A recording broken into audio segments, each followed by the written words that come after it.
অর্জুন।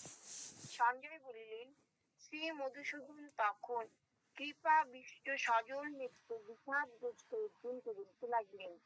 শ্রী ভগবান বলিলেন, হে অর্জুন, এই সংকট সময়ে কোথা হইতে অনাথ সেবিত এই মোহ জন্মিল? এই মোহ সৎ ব্যক্তির শোভা পায় না, ইহা স্বর্গপথে বাধা, ইহাতে লোকে নিন্দা পেয়ে। হে অর্জুন, দুর্বলতা ছাড়ো, ইহা তোমার যোগ্য নয়। হে শত্রু বিজয়ী বীর, ক্ষুদ্র হৃদয় দুর্বলতা ছাড়িয়া যুদ্ধে উদ্যত হও। অর্জুন বলিলেন, হে অরিসুদন, কিভাবে আমি পূজনীয় ভীষ্ম ও দ্রোণের সহিত বাণের দ্বারা যুদ্ধ করিব? মহাত্মা গুরুজন বধ না করিয়া ইহলোকে ভিক্ষা করিয়া খাওয়াও ভালো, অথচ ইহাদিগকে বধ করিলে উহাদের রক্ত মাখা অর্থ ও রাজ্য ভোগ করিতে হইবে। যুদ্ধে আমরা জয়লাভ করি অথবা উহাদের আমাদের পরাজিত করে, উহারা আমাদের পরাজিত করে, তবে কোনটি যে মঙ্গলময় তাহা বুঝি না। কারণ যাহাদিগকে বধ করিয়া বাঁচিতে চাহি না, সেই ধৃতরাষ্ট্র পুত্র আমার সম্মুখে অবস্থিত রহিয়াছে। দীনতা ও জ্ঞাতিক্ষয় পাপে ভীত প্রকৃত ধর্ম নিষ্ক্রিয় আমার চিত্ত বিকল। আমাকে যাহা নিশ্চিত শ্রেয় তাহা বলো। আমি তোমার শিষ্য ও শরণাগত, আমাকে তুমি উপদেশ দাও। যেমন অর্থ আছে অথচ শত্রু নাই, পৃথিবীতে সেই রূপ রাজ্য পাইলেও, এমনকি দেবতাদের আধিপত্য পাইলেও, তবু চিত্ত শোধকর এই দুঃখের কাছে সমস্ত হেয়। সঞ্জয় বলিলেন, শত্রু বিজয়ী অলসতা শূন্য অর্জুন ভগবান শ্রীকৃষ্ণকে এই সকল কথা বলিবার পর বলিলেন, আমি যুদ্ধ করিব না। ইহার পর অর্জুন বাক্য হইতে বিরত হইলেন। হে রাজন, উভয় সৈন্য দলের মধ্যে দুঃখিত অর্জুনকে বিষাদগ্রস্ত দেখিয়া শ্রীকৃষ্ণ হাস্য মুখে এই কথা বলিলেন। শ্রীকৃষ্ণ বলিলেন, যাহা শোক করা অযোগ্য সেই বিষয়ে অনুশোচনা করিতেছ, আবার জ্ঞানীর মতো কথা বলিতেছ। কিন্তু জ্ঞানী ব্যক্তিরা মৃত বা জীবিতদের জন্য কখনো শোক করেন না। আমি, তুমি বা এই রাজারা যে ইতিপূর্বে ছিলাম না তাহাও নয়, কিংবা পরেও যে থাকিব না তাহাও নয়। যেমন প্রত্যেকের জীবনে বাল্য, যৌবন ও বার্ধক্য আসে যায়, আত্মার অন্য দেহ চলিয়া যাওয়া, তেমনি মৃত্যুও একটি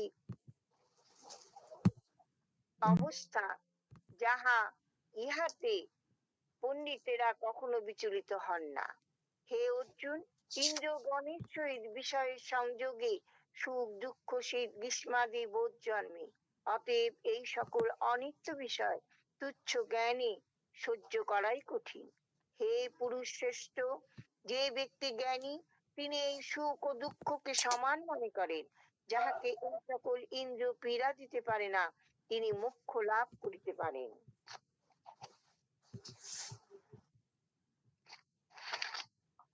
অনিত্য বস্তুর অস্তিত্ব নাই, নিত্য বস্তুর বিনাশ নাই। তত্ত্বদর্শীগণ ইহার প্রকৃত রূপ জানিতে পারিয়াছেন।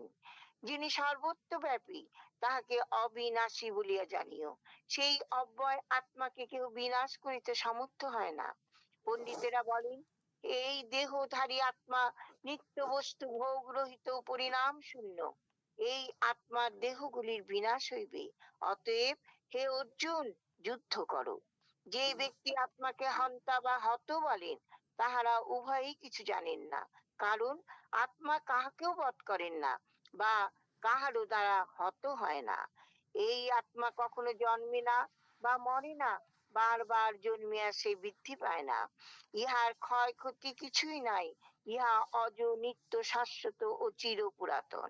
ইহার দেহ হত হইলে আত্মা হত হয় না। এই আত্মা সর্বদাই এক প্রকার, উহা জন্ম বৃদ্ধি ক্ষয়হীন।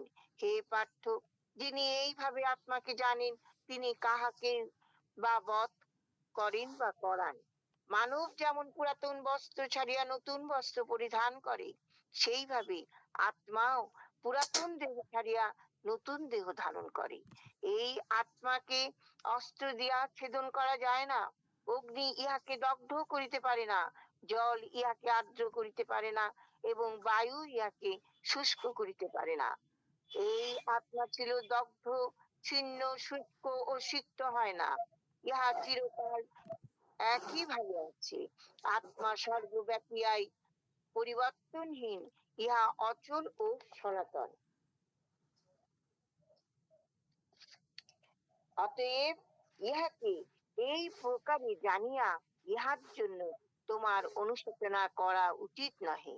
হে মহাবীর, আত্মা নিত্য জন্মে আর নিত্য মরে। যদি মনে করো তাহাতেই বা দুঃখ কেন? কারণ জন্মিলে মৃত্যু আর মরিলেই জন্ম, ইহা এড়ানো যায় না। তাই এই বিষয়ে তোমার দুঃখ করা বৃথা। হে পার্থ, জীবগণ জন্মের আগে কি ছিল বা মরণের পরে কি হইবে তাহা জানে না, বর্তমান জানা যায়। সুতরাং এই সকল বিষয়ে বৃথা খেদ করিবার কি আছে? এই আত্মাকে কেহ আশ্চর্য বলিয়া মনে করেন, কেহ আত্মাকে আশ্চর্য রূপে বর্ণনা করেন, আবার কেহ আশ্চর্য বলিয়া শোনেন, কিন্তু ইহার বিষয় শুনিয়াও কেউ ইহাকে জানিতে পারেন না। হে অর্জুন, ইহা ঠিক যে সকলের দেহে এই যে আত্মা, সে সর্বদাই অবাধ্য। তাই কাহার জন্য তোমার শোক করা চলে না। আর ধর্মের কথা চিন্তা করিলেও তোমার চঞ্চল হওয়া উচিত নয়, কারণ ধর্মযুদ্ধের ন্যায় ক্ষত্রিয়ের পক্ষে শ্রেয় আর কিছুই নাই। হে পার্থ, এই সকল ক্ষত্রিয় ভাগ্যবান, তাহারই মুক্ত স্বর্গদ্বারের ন্যায় দৈবক্রমে এ হেন যুদ্ধের সুযোগ পান। আরো এক কথা, যদি তুমি এ ধর্মযুদ্ধ না করো, তবে তোমায় স্বধর্ম ও কীর্তিপথ ছাড়িয়া পাপও ভাগী হইতে হইবে। তাহা ছাড়াও লোকে সর্বদা তোমার নিন্দা করিবে। জ্ঞানী লোকের অকীর্তি মরণ হইতে শ্রেয়।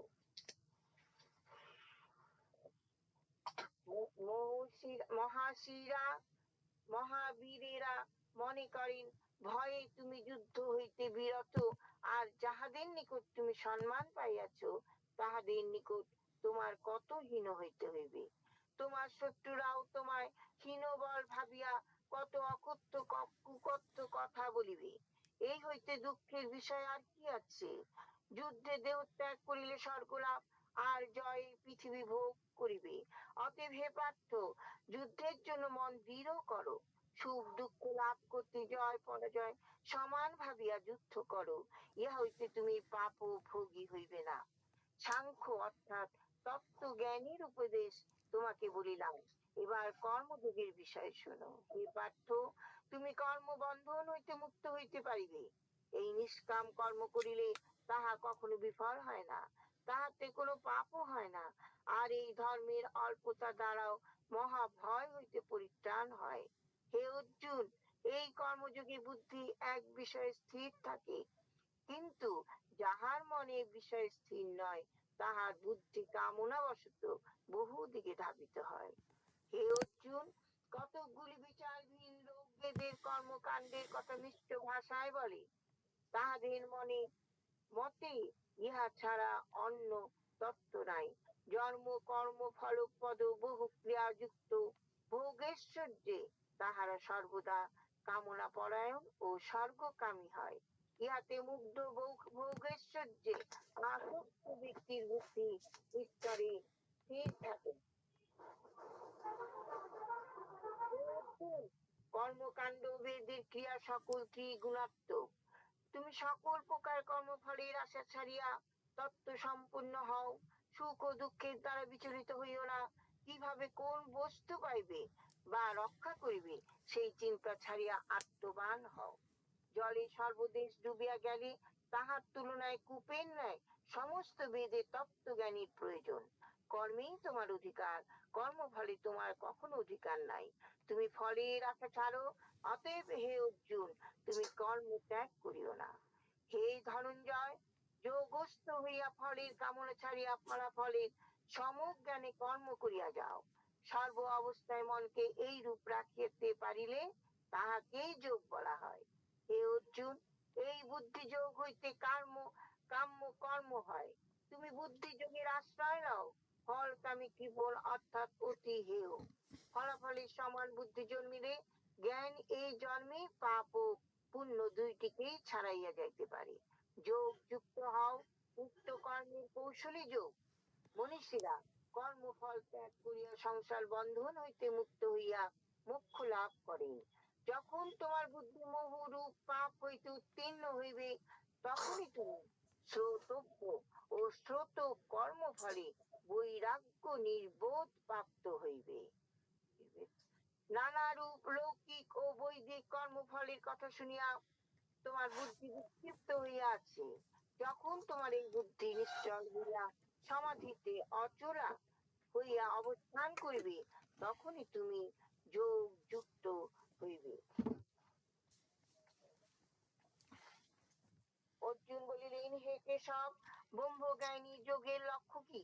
তিনি কিভাবে কথা বলেন, কিভাবে বসেন বা কিভাবে চলাফেরা করেন?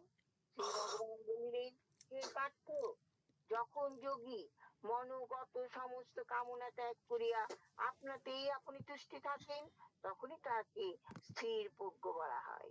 যিনি শুভ বিষয়ে ফল পাওয়ায় আহ্লাদিত বা বিকারগ্রস্ত হন না, তাহারই স্থিত প্রজ্ঞ প্রতিষ্ঠিত হইয়াছে।